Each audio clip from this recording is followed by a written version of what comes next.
Wilson. Lots of folks are talking about A'ja Wilson. You know, the player on the team where people are abandoning like rats off a sinking ship. You know, A'ja Wilson, who has won 2 championships in the WNBA. A'ja Wilson, who was crowned MVP before the 2024 season started. A'ja Wilson, you know, she's a really good basketball player. But back to culture. I wouldn't want A'ja Wilson on my team, or maybe I should turn it around. Since she's A'ja Wilson, I wouldn't want to be on A'ja Wilson. A'ja Wilson just got hit with the harshest reality check of her career, and the internet can't stop exploding over it. We're talking about a 2-time MVP, a champion, the so-called face of women's basketball, completely left off Team USA. And who took her spot? The very player she spent 2 years trying to bury. That's right, Caitlin Clark is in, A'ja Wilson is out, and the meltdown that followed? Absolutely legendary. Drop a comment. Do you think Wilson deserved this, or did Team USA go too far? Because what I'm about to show you will completely flip the WNBA narrative upside down. Here's what nobody is talking about. Wilson didn't just lose a roster spot, she lost it to the one player she couldn't stand sharing the spotlight with. The irony here is so thick, you could slice it with a knife. For 2 years, Wilson threw shade at Clark, passive-aggressive tweets, shady interviews, liking posts, questioning Clark's legitimacy, all while assuming she was untouchable. Team USA was paying attention, and when it came time to assemble the roster for the 2026 World Cup and 2028 Olympics, they made their choice crystal clear. Professionalism over pettiness, skill over spectacle, character over chaos. MVP titles? Not a guarantee. All-star. Appearances? Not enough. Here's the uncomfortable truth about Wilson that WNBA fans rarely admit. Her game has a major flaw, and it's been hiding in plain sight. Ready for it? She relies heavily on the whistle, not pure skill. She even admitted it herself in a post-game interview, mentioning how an opponent's special whistle led to 13 free throws, smiling like it was some inside joke. But let's break this down. Wilson averages nearly 12 free throw attempts per game. That's not a Stark dominance, that's dependence.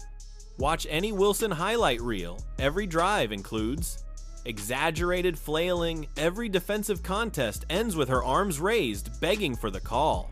WNBA refs have long protected her offensive game, essentially turning her into a stats-generating machine. That strategy works in the WNBA. It crumbles on the international stage. Overseas, refs don't bow to reputations or MVPs. They let players play real defense. And when Team USA scouts watched Wilson in international exhibitions, her production fell off a cliff. Enter Caitlin Clark. She plays a completely different game. Pull up threes from logo range, nailing deep shots under pressure. She doesn't need the whistle. Clark finishes through contact, often without even looking for it. Her game is self-reliant, built on shot selection, basketball IQ, and footwork that works anywhere, no matter who's officiating. Team USA saw the difference instantly. Wilson's efficiency dropped when the special whistles disappeared. Clark's numbers stayed rock solid, unaffected by officiating style. The contrast isn't subtle, it's screaming in your face. Wilson waits for the whistle like a prayer, initiating contact and hoping for the call. Clark anticipates contact, adjusts mid-shot, and scores anyway. Wilson's approach works in a Stets's controlled, offense-friendly WNBA. Clark's method works everywhere because it's grounded in fundamentals that no referee can give or take away. International basketball demands adaptability, fewer stoppages, more physical play, no favors. In that environment, Wilson's foul-baiting style turns into a liability. Clark, she thrives. Her skill translates anywhere, regardless of who's holding the whistle. Team USA needs players who can adapt to different officiating styles across the globe. Wilson's reliance on the WNBA's specific whistle-friendly system makes her a huge risk for the Olympics. Clark, she doesn't need any favors. Her scoring is self-made, unguardable, and effective in any environment. The choice was obvious, no debate, no second guessing. One thrives only under ideal conditions. The other creates her own success, period. If you think that's tough, wait until you hear how Wilson reacted to being cut. And in one word, explosive. She expected December to bring more trophies, accolades, and praise. Instead, she was blindsided. Team USA released their preliminary roster for the upcoming evaluation camps, and Wilson's name was nowhere to be found. Sources inside the Aces described her response as a multi-day meltdown, truly epic in scale. The player who spent years thinking she was untouchable suddenly learned she'd been replaced by the very person she'd spent the past 2 years trying to undermine. Clark got the call to join the senior national team pool. Wilson, completely left out. The irony is delicious. Wilson had spent countless hours online questioning Clark's right to the competitors. Spotlight. Now, the tables had turned. Reports say she immediately began frantic phone calls, trying to get answers from Team USA. She reached out to multiple contacts, trying to understand how this could happen. Her representatives scrambled, arranging last-minute meetings with coaches who had already moved on, evaluating players who had actually earned a spot. Meanwhile, Clark's inbox exploded with messages of congratulations from teammates, coaches, and fans celebrating her chance to wear the national jersey. Her response, calm, humble, and grateful, focused on learning from the veterans. The contrast couldn't have been starker. Clark sent a simple, heartfelt thank you. Wilson's camp, on the other hand, began. Spinning flimsy excuses about scheduling conflicts and prior commitments, stories nobody believed. Watching it was cringeworthy, like someone fumbling to explain why they meant to trip in front of everyone.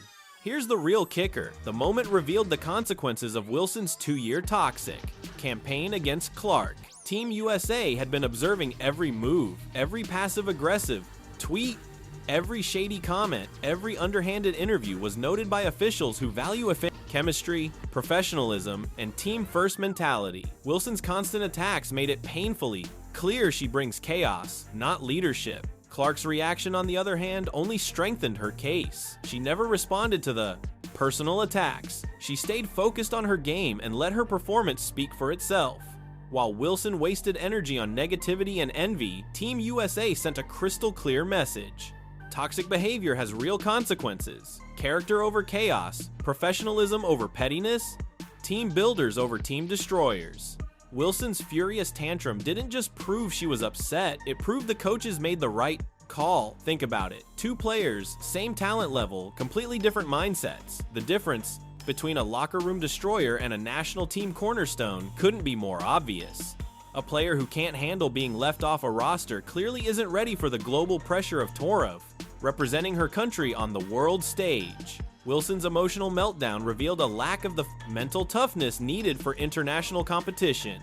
Clark earned her spot through pure talent, hard work, and rock-solid character. Wilson lost hers through poor judgment, envy, and pettiness. Ask yourself, would you want someone like that representing your country? Drop your answer in the comments, because this is about to get heated. Let's rewind to how this all unfolded. Back in 2024, Wilson felt untouchable. She had MVP, trophies, championship rings, and the media-approved title of the face of women's basketball. Every thinly veiled jab, every passive-aggressive post felt justified to someone who believed the done spotlight was hers alone. Wilson and her allies convinced themselves they were protecting the WNBA from the attention Clark was getting. She liked posts questioning Clark's legitimacy. She shared content, highlighting veteran accomplishments over Clark's record-breaking achievements. But here's the twist. USA basketball officials were quietly observing everything. They were taking notes, analyzing how Wilson reacted to Clark's rise, not with celebration, but with skepticism and jealousy. When Clark was named Time Magazine's Athlete of the Year, Wilson's social media didn't celebrate the milestone for women's basketball.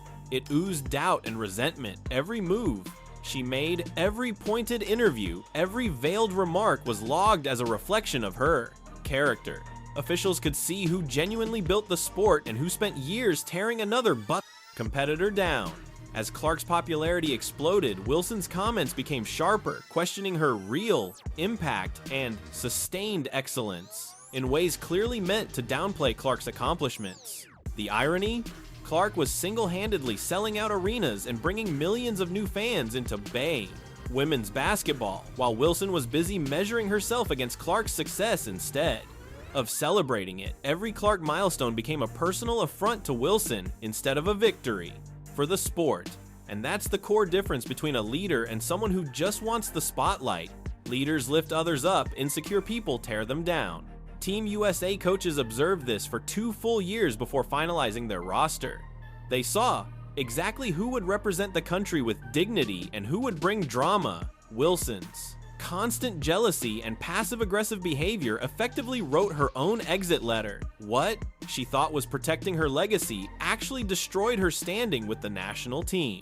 Her inability to celebrate another woman's success made it impossible for her to represent her country professionally. Ironically, Wilson's 2-year campaign against Clark backfired spectacularly. She tarnished her own reputation while making Clark shine even brighter by Axe's contrast. Now, Clark holds the coveted Team USA invitation. Wilson, still scrambling, making frantic calls to anyone who would listen. Clark, meanwhile, quietly begins preparing for the evaluation.